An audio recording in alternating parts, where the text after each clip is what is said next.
नमस्कार. आज आपण अर्ध्या कप रव्यापासून मस्त असा एक नाश्ता बनवणार आहोत.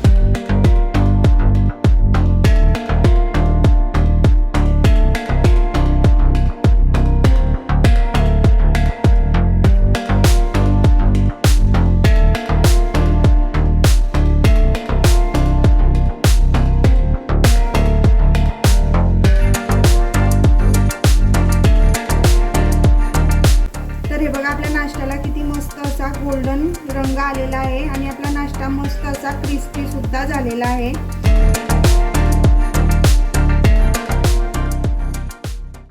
नमस्कार. आज आपण अर्ध्या कप रव्यापासून मस्त असा एक नाश्ता बनवणार आहोत. तर हे बघा, इथे मी हा अर्धा कप बारीक रवा घेतलेला आहे. तर आपल्याला आता हा रवा एका बाउलमध्ये टाकायचा आहे. नंतर आपल्याला आता ह्याच कपाने इथे अर्धा कप दही घ्यायचं आहे. तर हे बघा, इथे मी हे ताजं दही घेतलेलं आहे. आपल्याला आता ते बाउलमध्ये टाकायचं आहे. नंतर आपल्याला हे छानपैकी पूर्ण मिक्स करून घ्यायचं आहे.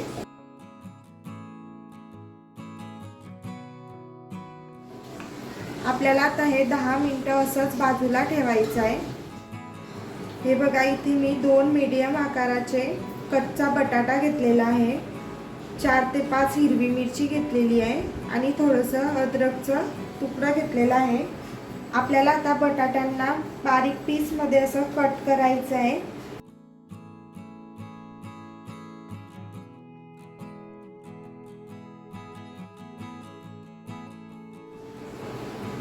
आपल्याला आता अशाच प्रकारे आल्याला सुद्धा कट करायचं आहे. नंतर आपण मिरचीला सुद्धा कट करून घेऊ.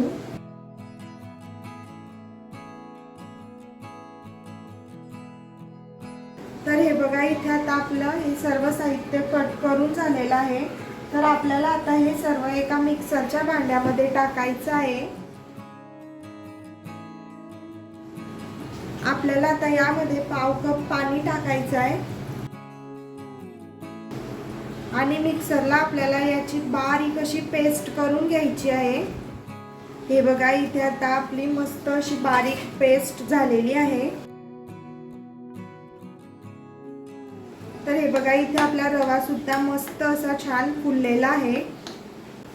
आपण आता जी बटाट्याची पेस्ट तयार केलेली होती ती आपल्याला आता ह्या रव्याच्या मिश्रणामध्ये घालायची आहे.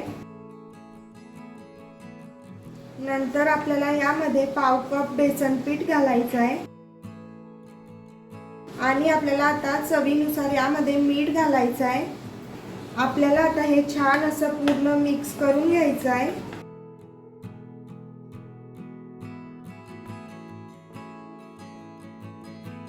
तर बघा, इथे आपलं आता हे बॅटर मस्त असं तयार झालेलं आहे. तर आपल्याला आता यामध्ये पाणी वगैरे काहीच टाकायची गरज नाही आहे, कारण आपण अगोदरच पाव कप यामध्ये पाणी वापरलेलं होतं.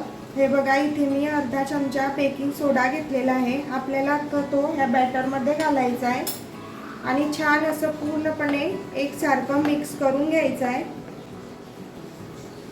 तर बघा, इथे आपलं बॅटर किती मस्त असं फ्लफी झालेलं आहे.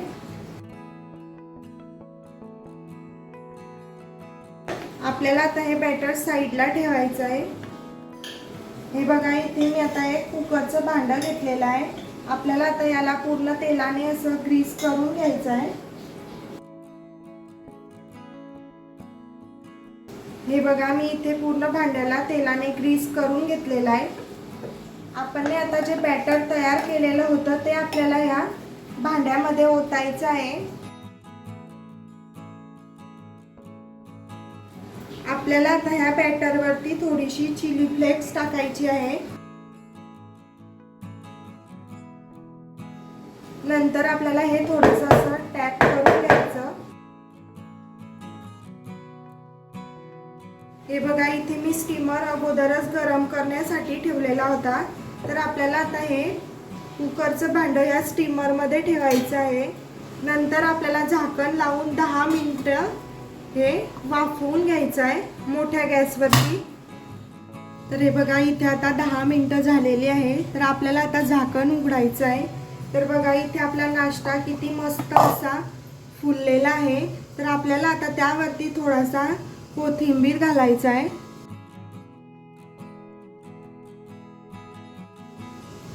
आपल्याला आता झाकण लावून अजून 2 मिनिटं ह्या नाश्त्याला वाफवून घ्यायचं आहे। तर हे बघा इथे आता 2 मिनिटं झालेली आहे। आपण आता झाकण काढून बघू। तर हे बघा इथे आता आपला नाश्ता मस्त असा फुललेला सुद्धा आहे। तर आपण आता एका सुरीच्या साहाय्याने बघू शिजला आहे की नाही। तर बघा मस्त असा शिजला गेलेला आहे आणि सुरी सुद्धा पूर्णपणे क्लीन निघालेली आहे।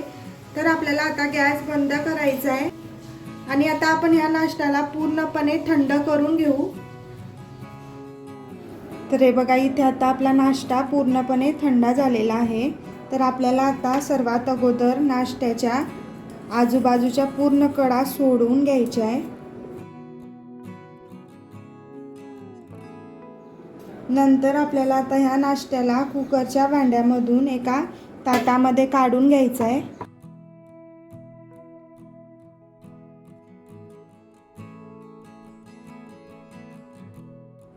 तर हे बघा किती मस्तपणे सहज निघालेला आहे आपला नाश्ता। तर हे बघा किती मस्त झालेला आहे आणि त्याला जाडी सुद्धा किती मस्त पडलेली आहे, हे पाहू शकता तुम्ही। चला तर मग आपण आता नाश्त्याला कट करून घेऊ।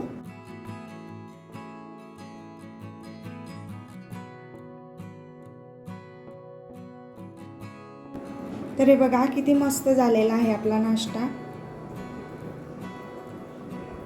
हे बघा। आणि सहजपणे या नाश्त्याचे पीस पडलेले आहे, हे बघा। आणि स्पॉन्जी सुद्धा झालेला आहे। तर आपल्याला आता ह्या नाश्त्याला शॅलो फ्राय करायचा आहे। तर हे बघा इथे मी पॅन मध्ये तेल तापवण्यासाठी ठेवलेलं आहे। तर आपल्याला आता हा नाश्ता एक एक पॅन मध्ये टाकायचा आहे।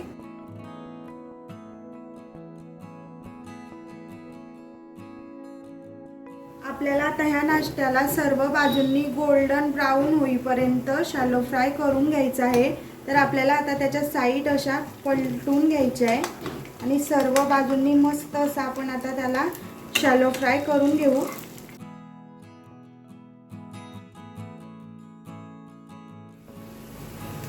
तर हे बघा इथे आता आपला पूर्ण नाश्ता मस्त असा सर्व बाजूंनी शॅलो फ्राय झालेला आहे। तर हे बघा आपल्या नाश्त्याला किती मस्त असा गोल्डन रंग आलेला आहे आणि आपला नाश्ता मस्त असा क्रिस्पी सुद्धा झालेला आहे। तर चला मग आपण आता एका प्लेट मध्ये काढून घेऊ।